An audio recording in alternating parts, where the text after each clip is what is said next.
Welcome to the Coronavirus Bias Podcast. I'm your host, Jennifer, and today we will be interviewing a few folks that have some large opinions. I'll let you know my personal analysis of these situations and what degree of bias I believe they contain.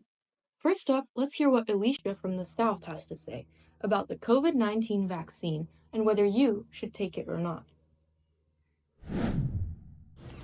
Throughout my time researching, I have seen countless people making decisions or taking actions based on the beliefs in others' opinions. Recently, I was researching the COVID vaccine and the political beliefs in it, and I found that during the political aspect of it, what the politicians would say were taken way too seriously, and civilians made claims based on just what they were hearing. In recent years, the globe was divided by the COVID virus, and debates arose about if the vaccine was efficient or not.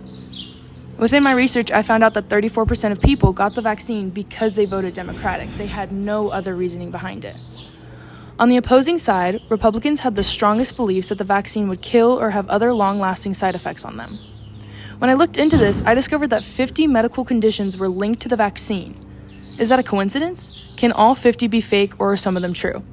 The vaccine was made in such a rushed time that people have seen it as suspicion.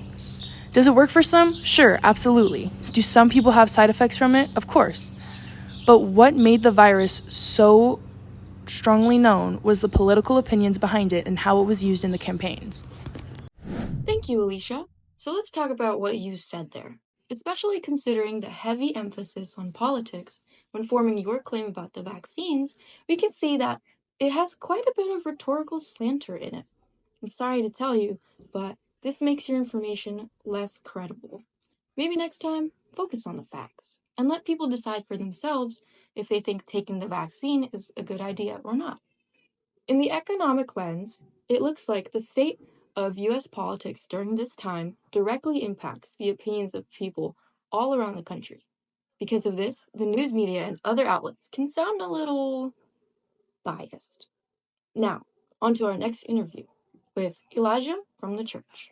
You know, many people have come up to me, like my friends and family, just been like, I don't want to take the vaccine. I get it, you know? Like, my mom's coworker's been asking her like 6 times to just decline. And, you know, I get it. That's what I'm saying.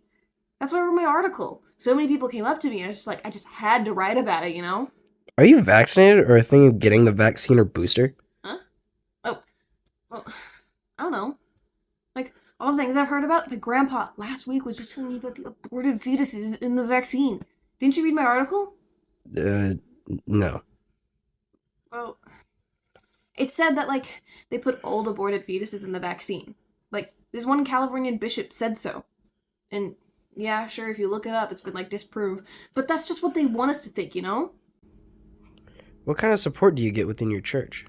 Oh, well, I guess it just depends on what priest you have. Like, I heard of this one guy, Jeffress, who told the Associated Press that he won't give any exemptions to anyone who asks for it. Because there's, like, no biblical argument against the vaccines or whatever. I mean, like, other priests are allowing it. But the Pope is all for it, so, like, and he is, like, the vicar of Christ on earth, but I don't know, man. Thank you for your deep insight, Elijah. This is some very interesting stuff, especially the fetuses.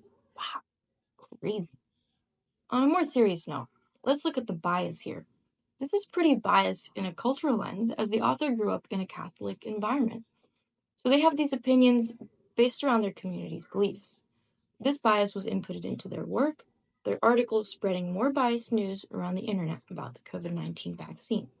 To summarize our findings today, the COVID pandemic was a global issue that led to different points of view. Especially in the US, we can see political views influencing bias surrounding COVID-19 vaccines. Additionally, people's views on the vaccine were influenced by their cultural backgrounds. For example, if their religion is against vaccination or not. It is a natural thing for people to have different experiences originating from one event, but bias in news media can greatly affect a person's perception of events. When this happens, it's important to be aware that there is always another side of the story. Thank you, everybody, for joining me today on Coronavirus Bias Podcast, and have a great rest of your day.